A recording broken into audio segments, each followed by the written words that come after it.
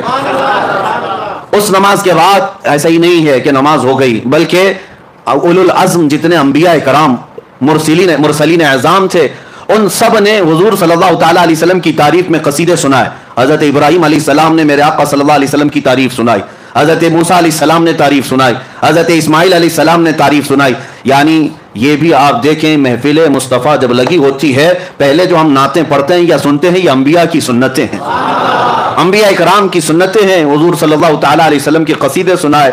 پھر نبی پاک صلی اللہ تعالی علیہ وسلم بیت المقدس سے نکلتے ہیں. یہ سفر میں پورے معراج کے سفر کو 3 مرحلوں میں بتاتا ہوں. 3 مرحلے, 3 سٹیپ. پہلا مرحلہ مسجد حرم سے بیت المقدس تک, اور دوسرا مرحلہ یہاں سے شروع ہوتا ہے آسمانوں کا. یہاں سے نبی پاک صلی اللہ تعالی علیہ وسلم آسمانوں کی طرف نکلے. اب آسمانوں کا سفر, پہلے آسمان پر گئے, دروازہ ہے آسمان میں. جبرائیل امین نے دروازے کھولنے کا حکم دیا. دربان نے پوچھا کون ہے؟ کہا محمد عربی صلی اللہ تعالی علیہ وسلم آئے ہوئے ہیں.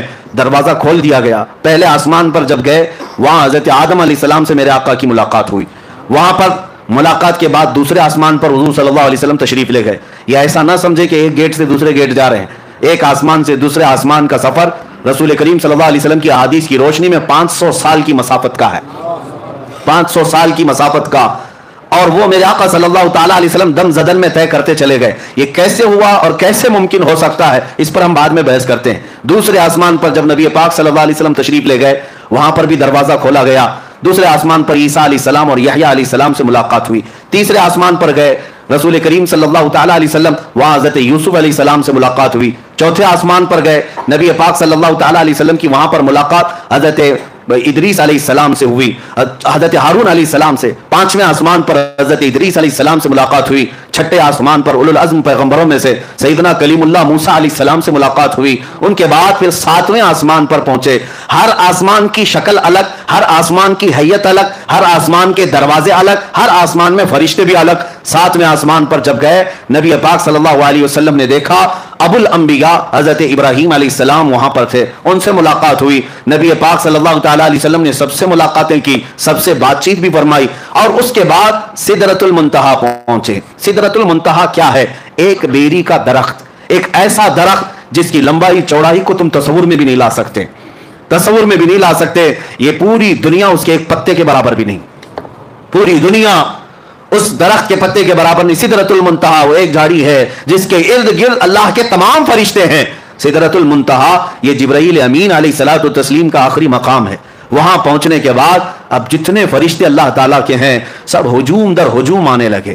اور یہ حدیث پاک میں ہے سارے فرشتے آ کر اللہ رب العزت کی بارگاہ میں عرض کرنے لگے اے مولا آج تیرا محبوب تیرے قرب کے اور تیرے وصال کی لذتیں پانے کے لیے سفر معراج پر آیا ہے. اس سے بہتر موقع ہمیں نہیں ملے گا. ایک بار تیرے حبیب کے دیدار کا موقع عطا کیا جائے. اللہ رب العزت کی طرف سے ملائے اعلیٰ تمام فرشتوں کو اجازت دی گئی. حضور صلی اللہ تعالیٰ علیہ وسلم ارشاد فرماتے ہیں میں سدرۃ المنتہا کے پاس تھا. فرشتے ہجوم در ہجوم آتے اور زیارت کرتے درود پڑھتے اور نکلتے چلے جاتے. وہ کیسا سما تھا, وہ کیسا نور کا وہ ماحول تھا کہ اس لمحے یہ کتنے لمحے گزرا, کتنا زمانہ گزرا, ہم میں سے کوئی ادراک نہیں کر سکتا, تصور نہیں کر سکتا. سدرۃ المنتہا کے سفر کے بعد یہ دوسرا مرحلہ ختم ہوا. یہ سیکنڈ سٹیپ, 3 سٹیپ میں بتا رہا ہوں. تیسرا مرحلہ سدرۃ المنتہا کے بعد براق کو بھی چھوڑ دیا گیا. جبرائیل امین بھی وہاں رک گئے اور حضور صلی اللہ علیہ وسلم نے ان سے کہا کہ چلو جبرائیل آگے. تو جبرائیل کہنے لگے لو دنوت انملتن, اگر میں ایک رائی کے دانے کے برابر بھی آگے بڑھ جاؤں تو اللہ کی تجلی سے میرے پر جل جائیں گے. اس سے زیادہ کی لمٹ نہیں ہے, اس سے آگے نہیں جا سکتا. آپ تشریف لے جائیں, آپ کا رب آپ کا حامی و ناصر ہے. نبی پاک صلی اللہ علیہ وسلم اس کے آگے کا جو سفر فرماتے ہیں. پھر بھی ابھی ایک سواری لائی گئی جس کو رف رف کہا گیا. رف رف یہ براق سے بھی کئی ہزار درجے تیز رفتار, براق سے کئی ہزار درجے تیز رفتار. اس میں جب نبی پاک صلی اللہ تعالیٰ علیہ وسلم سوار ہوئے تو جہاں تک جبرائیل کی نظریں جاتی تھی وہاں تک رف رف گیا. پھر حضور صلی اللہ تعالیٰ علیہ وسلم کو رف رف سے بھی اترنے کا حکم ہوا. رف رف سے جب آپ صلی اللہ علیہ وسلم اتر آئے تو اس سواری کو بھی چھوڑ دیا گیا. اب حکم ہوا کہ اب محبوب اکیلے جائیں, اس سے آگے اب کسی کا سفر نہیں ہے, اب آپ اکیلے جائیں. اب جس جگہ میرے آقا صلی اللہ علیہ وسلم گئے اس کو کہتے ہیں لا مکان. اس کو کیا کہتے ہیں؟ لا مکان. لا مکان کا مطلب ہوتا ہے مکان ہے ہی نہیں, جگہ ہے ہی نہیں. کیا بولو گے اس کو؟ اس کا نام کیا ہے؟ اس کا نام کیا؟ اچھا, اور دوسری بات وہ کہاں ہے, کیسا ہے, کدھر ہے, یہ بھی نہیں پتا. ہم یہاں ہیں تو ہمارے جہتیں ہیں, 6 جہت مشہور ہے. جہت کس کو کہتے ہیں؟ ڈائریکشنز کو. ایک سامنے, ایک پیچھے, ایک دائیں, ایک بائیں, ایک اوپر, ایک نیچے. اس کو جہت کہتے ہیں. سامنے ہونا, پیچھے ہونا, دائیں ہونا, بائیں ہونا, اوپر ہونا, نیچے ہونا, یہ جہت ہے, یہ سمت ہے. نبی پاک صلی اللہ تعالیٰ علیہ وسلم جہاں تشریف لے گئے وہاں کوئی جہت ہی نہیں, کوئی جہت نہیں. وہاں سامنے بھی نہیں کہہ سکتے, پیچھے بھی نہیں کہہ سکتے, دائیں بھی نہیں, بائیں بھی نہیں, اوپر بھی نہیں, نیچے بھی نہیں. یہ صرف مکان میں ہوتا ہے, لا مکان میں نہیں ہوتا. لا مکان میں جہتیں نہیں ہوتی. اسی کو اعلیٰ حضرت فرماتے ہیں خرد سے کہہ دو کہ سر جھکا لے. خرد کہتے ہیں عقل کو, عقل کے گھوڑے دوڑانے والوں, خرد سے کہہ دو کہ سر جھکا لے. یہاں جہت کو پڑے ہیں لالے, یعنی جہت جو ہے سمت ان کو خود ہی نہیں معلوم. اعلیٰ حضرت فرماتے ہیں یہاں جہت کو پڑے ہیں لالے, کسے بتائیں کدھر گئے تھے. نبی پاک صلی اللہ تعالیٰ علیہ وسلم کدھر گئے تھے, کون بتائے؟ ادھر گئے تھے کہ ادھر گئے تھے, ادھر گئے تھے کہ ادھر گئے تھے. اعلیٰ حضرت فرماتے ہیں ادھر ادھر بھی مکان میں ہے, لا مکان میں ہے ہی نہیں. لا مکان میں ادھر ادھر بھی نہیں, یہاں وہاں بھی نہیں, بلکہ وہ لا مکان ہے. اب رسول پاک صلی اللہ علیہ وسلم کا وہ نوری سفر یہ تیسرے مرحلے کا ہے. اب میں آپ کو بتاؤں 3 سفروں کے لیے 3 الگ الگ شان میرے مصطفیٰ کو دی گئی ہے, الگ الگ شان. ظاہر سی بات ہے میں آپ کو بتاؤں ہر سفر کے کپڑے الگ ہوتے ہیں, ہر سفر کے کپڑے الگ ہوتے ہیں. کشمیر جاؤ تو ٹھنڈی کا لباس لے کے جاؤ. ہاں اکثر ٹھنڈیوں کے موسم میں یوں ہی نہیں جاتے, کسی گرم جگہ پر جا رہے ہوں تو وہاں کے کپڑے الگ ہوتے ہیں. ہر جگہ کے کپڑے الگ ہوتے ہیں. جہاں کا سفر کرنا ہے ویسا لباس ویسا کھانا. اب نبی پاک صلی اللہ تعالیٰ علیہ وسلم کے اس سفر میں ائمہ اکرام نے فرمایا پہلا سفر جو تھا وہ عالم بشریت کا تھا. مسجد حرم سے مسجد اقصی تک یہ عالم بشریت کا سفر تھا, بشریت کا. اور اب سے یہاں سے بیت المقدس سے سدرۃ المنتہا تک نبی پاک صلی اللہ علیہ وسلم کی نورانیت کا سفر تھا. اور سدرۃ المنتہا سے عرش الہی اور لامکاں کا سفر حقیقت محمدیہ کا تھا. اب اس حقیقت محمدیہ کو کوئی پہچان نہیں سکتا. بشریت بھی میرے آقا میں ہے, نورانیت بھی میرے آقا میں ہے, اور حقیقت بھی میرے آقا میں ہے. اور ہر جگہ کا لباس الگ ہے, اور ہر جگہ کی معراج ہوئی. ہر جگہ کی معراج کسے کہتے ہیں؟ عروج کو, بلندی کو. ہر جگہ وہ چیز میرے آقا کو دی گئی جس کو عام انسان کر ہی نہیں سکتا, عام انسان کر ہی نہیں سکتا. بشریت میں میرے آقا کو ایسا لے جایا گیا کہ مسجد حرم سے مسجد اقصی تک کا سفر کتنے چھوٹے لمحے میں کرایا گیا. کیا کوئی یہ بشر کر سکتا ہے؟ یہ عالم بشریت کی معراج تھی, اور یہ بھی معجزہ ہے. اب بیت المقدس سے سدرۃ المنتہا کا سفر یہ نورانیت کا سفر ہے. اور وہ سفر بھی کوئی فرشتہ بھی نہیں کر سکتا. وہ نبی پاک صلی اللہ تعالی علیہ وسلم کو معراج دی گئی. اب سدرۃ المنتہا سے رب ذوالجلال کی وصال اور قرب تک کی سب کا سفر یہ حقیقت محمدیہ کا سفر تھا. وہاں بھی معراج حضور کی بشریت کی بھی معراج ہے, نورانیت کی بھی معراج ہے, اور حقیقت کی بھی معراج ہے. ہر کیفیت اور ہر مرحلے کی معراج. اب یہ 3 مرحلوں سے جو سفر ہوا, اب میں آپ کو بتاؤں حضور رف رف کو چھوڑ کر پھر آگے کیسے گئے, آگے کیسے گئے, کدھر جاتے تھے, کہاں جاتے تھے. حضور پاک صلی اللہ تعالی علیہ وسلم فرماتے ہیں تنہائی کی وجہ سے بے چینی ہوئی, گھبراہٹ ہوئی. کسی کو ہوتی ہے بشریت کا تقاضا ہو, یا ایسی جگہ پر پہلی مرتبہ آمد جو جگہ ہی نہیں, وہاں کیا ہے, صرف نور ہی نور ہے, صرف نور ہی نور ہے. اور نور کا میں آپ کو بتاتا ہوں ایسا کیسے ہو سکتا ہے. لوگ سوچتے ہیں ایسا کیسے ہو سکتا ہے کہ آپ کہہ رہے ہیں دائیں بھی نہیں, بائیں بھی نہیں, آگے بھی نہیں, پیچھے بھی نہیں, ایسا کیسے. نور کا یہی خاصہ ہے, نور کا یہی خاصہ, اس کی اسپیشلٹی یہی ہے. میں ابھی پوچھتا ہوں مسجد میں لائٹ لگی ہوئی ہے, لائٹ تو اوپر ہے, اجالا یہاں ہے. اب مجھے بتاؤ یہ اجالا سامنے ہے کہ پیچھے ہے کہ دائیں ہے کہ بائیں, اجالا کدھر ہے, کوئی کہہ سکتا ہے؟ آپ کہیں گے نیچے بھی ہے, اوپر بھی ہے, دائیں بھی ہے, بائیں بھی نہیں. میں کہتا ہوں ایک جگہ بتاؤ, ایک جگہ بتاؤ یہ اجالا کہاں ہے, تمہارے سامنے ہے کہ پیچھے ہے کہ دائیں ہے کہ بائیں ہے. آپ کو مجبوراً کہنا پڑے گا یہ اجالے کی کوئی سمت ہی نہیں ہوتی, یہ اجالے کی کوئی جہت ہی نہیں ہوتی, اس کا ڈائریکشن نہیں, یہ پھیلا ہوا ہے. نبی پاک صلی اللہ علیہ وسلم جس لامقام میں گئے تھے وہ نور علی نور ہے, وہاں کوئی سمت نہیں تھی. اب نبی پاک صلی اللہ تعالی علیہ وسلم جب آگے بڑھنے لگے پھر رک گئے, آگے بڑھنے لگے پھر رک گئے. سنو اب اے محبوب اب رک جائیں, آپ کا رب خود قریب آ رہا ہے. یہ اب محبت کے تقاضے, عظمت کے تقاضے, میں آپ کو بلایا ہوں بلا تشبیہ و بلا تمثیل, ذہنوں کو قریب کرنے کے لیے کہہ رہا ہوں. آپ سے میں محبت کرتا ہوں, بلایا میں اپنی جگہ پر, اپنے گھر پر, قاصد بھی بھیجا, سواری بھی بھیجا, آپ آئے میرے گھر. مجھے پتا چلا میں جس مہمان کو اور جس محبوب کو بلایا ہوں آیا ہوں. اب اور اعلیٰ محبت کا تقاضا یہ ہے میں اپنے گھر کے صوفے میں بیٹھ کر انتظار نہ کروں, دروازے سے نکل کر کے تمہارا استقبال کروں, نکل کر میں تمہارا استقبال کروں. یہ اعلیٰ درجے کی عظمت ہوا کرتی ہے, بلا تشبیہ بلا تمثیل. میرے مصطفیٰ رب ذوالجلال کے قرب میں جا رہے تھے, بلایا گیا قاصد بھیج کر, بلایا گیا سواری پر بٹھا کر, لیکن جب اس جگہ پر پہنچے جس جگہ کا نام ہی نہیں ہے تو رب تبارک و تعالیٰ نے ارشاد فرمایا قف یا محمد ان ربک یصلی, اے محبوب رک جائیں آپ کا رب خود قریب آ رہا ہے. اب کتنا قریب آیا, کتنا قریب آیا. اب سورہ نجم کی آیتیں سنو, رب تعالیٰ فرماتا ہے ثم دنا فتدلی فکان قاب قوسین او ادنا, پھر وہ قریب ہوا اور قریب ہوا, پھر وہ قریب ہوا اور قریب ہوا, اتنا کہ 2 کمانوں کے بیچ کا جو حصہ ہوتا ہے اس سے بھی زیادہ قریب ہوا. اب یہ جو استعارہ اس کو کہتے ہیں عربی میں, تشبیہ دی گئی کمان سے. کمان کیوں, یہ بہت ہی نفیس بات ہے اس کے اندر, کمان سے بھی زیادہ قریب ہوا. آپ کبھی سنے آپ اپنی زبان میں کہ کمان سے بھی زیادہ قریب ہے؟ قاب قوسین, یہ قرآن پاک سورہ نجم میں قوسین کہتے ہیں. تیر کمان تو دیکھا ہوگا نا, ہاں کمان جو ہے وہ اس طرح سے گول, ہاف دائرہ, ہاف سرکل. یہ جو کمان ہے اس سے تشبیہ کیوں دی گئی؟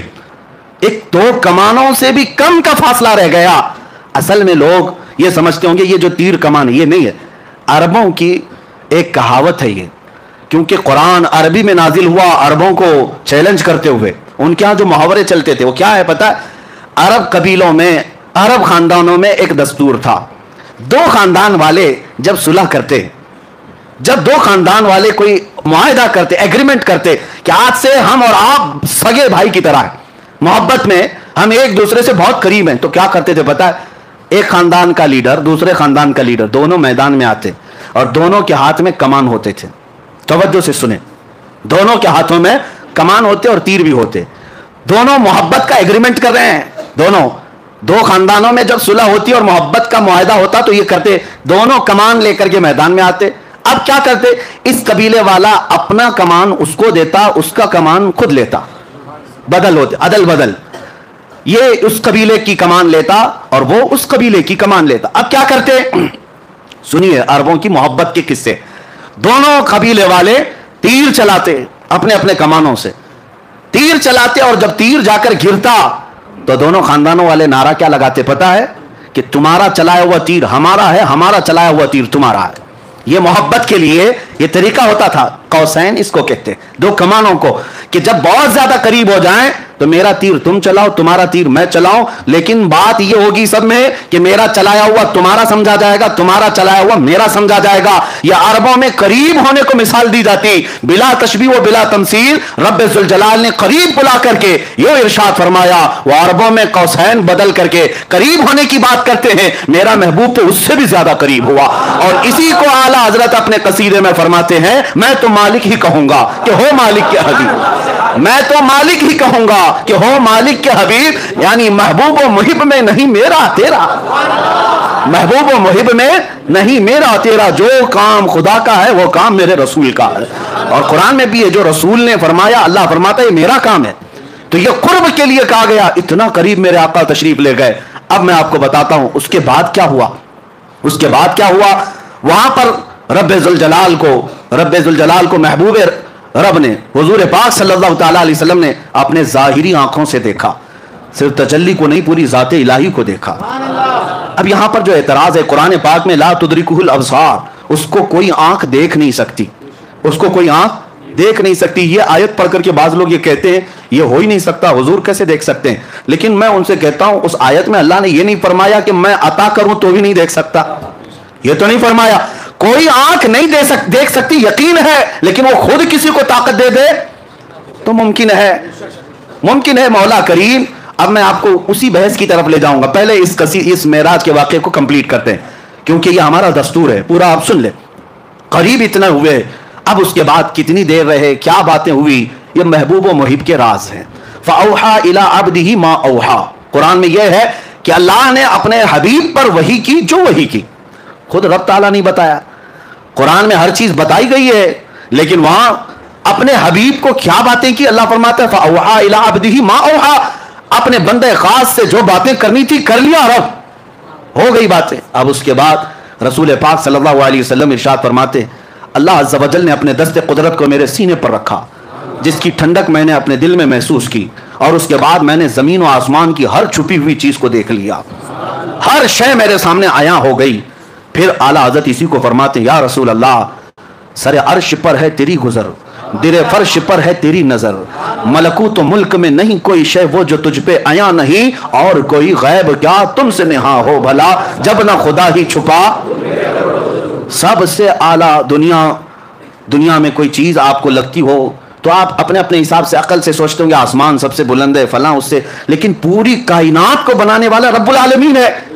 اس رب العالمین کو جب رسول پاک نے اپنی آنکھوں سے دیکھ لیا, خدا دیکھ لیا, تو پھر خدائی کیا رہ گئی. خدا کو دیکھ لیا تو پھر خدائی کوئی چیز باقی نہ رہی, سب دیکھ لیا میرے آقا صلی اللہ علیہ وسلم نے.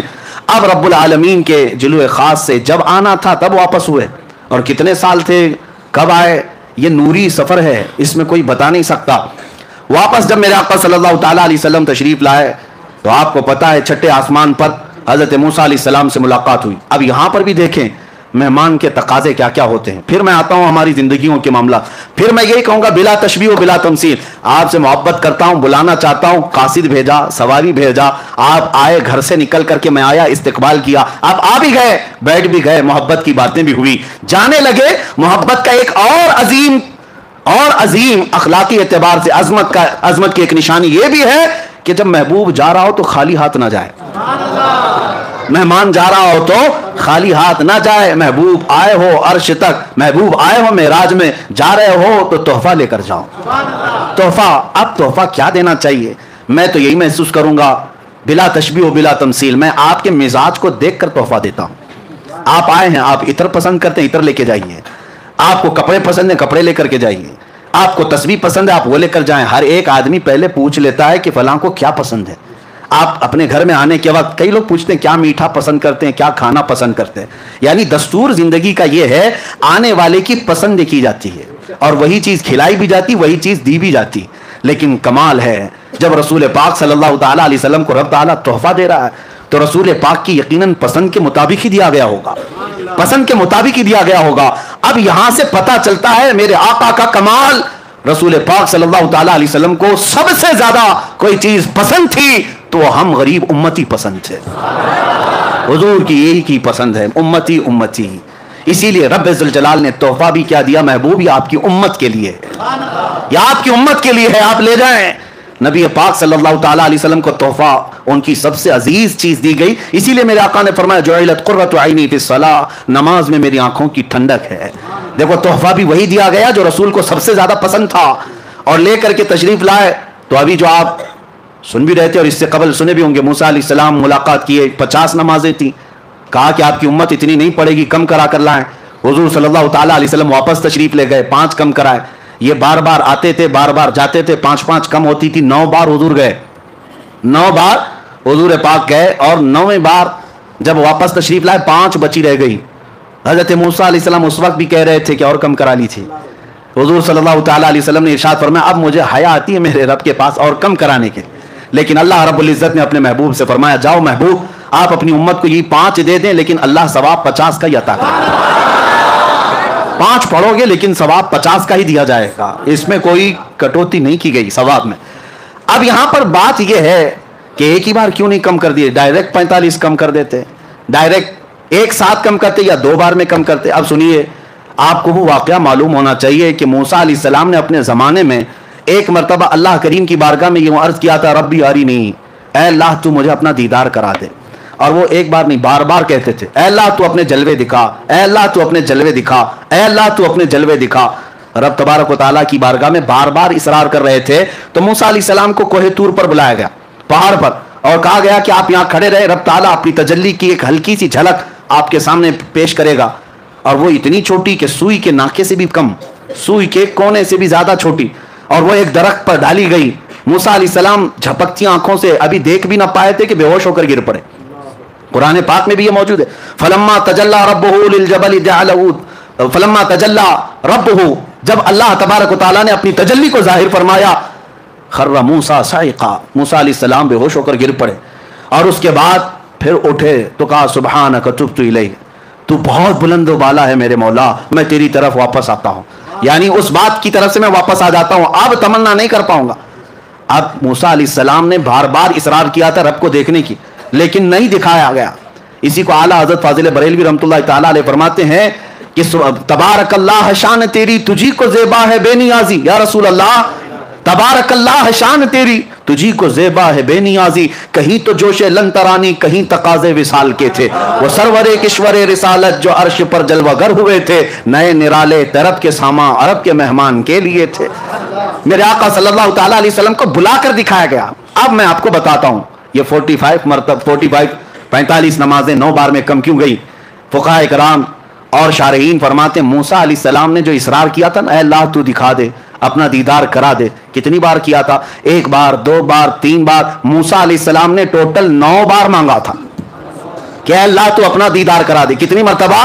9 بار. اور اللہ کا ایک وعدہ ہے کہ اللہ اپنے نبیوں کی دعا کو رد نہیں کرتا, اور اگر فوراً نہیں قبول کی گئی تو تھوڑی دیر کے بعد قبول کی جائے گی, ابھی نہیں تو بعد میں. موسیٰ علیہ السلام نے 9 بار کہا تھا کہ مولا تو اپنا دیدار کرا دے, اپنا دیدار کرا دے, اپنا دیدار کرا دے. ان کی ہر دعا کو اللہ نے محفوظ کر رکھا تھا, ہر دعا کو اللہ نے محفوظ کر رکھا تھا. اے موسیٰ وہ وقت بھی آئے گا جب تجھے جلوے دکھائے جائیں گے, لیکن جب وہ وقت آیا معراج کا, اب رب تبارک و تعالیٰ اپنے حبیب کو جب بھیجا زیارت کے بعد, 6 آسمان پر موسیٰ علیہ السلام سے ملاقات ہوئی تو رب کا یہی حکم تھا, موسیٰ تم بظاہر اپنی آنکھوں سے ڈائریکٹ تو نہیں دیکھ سکتے تھے, اپنے حبیب کی آنکھوں میں اب میرے جلوے دیکھو.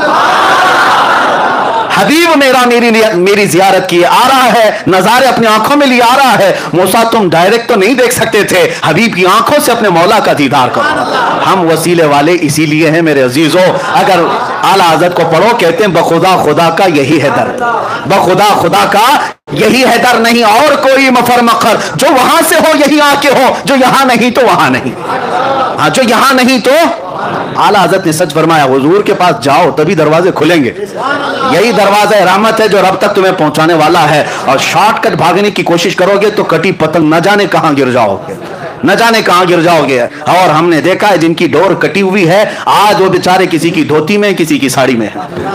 ہاں دیکھیں آج پتہ نہیں اس کو بھی راضی کرنا, اس کو بھی راضی کرنا ہے, اور سب کو راضی کرتے کرتے ایسی حالت ہو گئی دھوبی کا کتا, نہ گھر کا نہ گھاٹ کا, نہ ادھر کے رہے نہ ادھر کے رہے, نہ خدا ہی ملا نہ وصال صنم.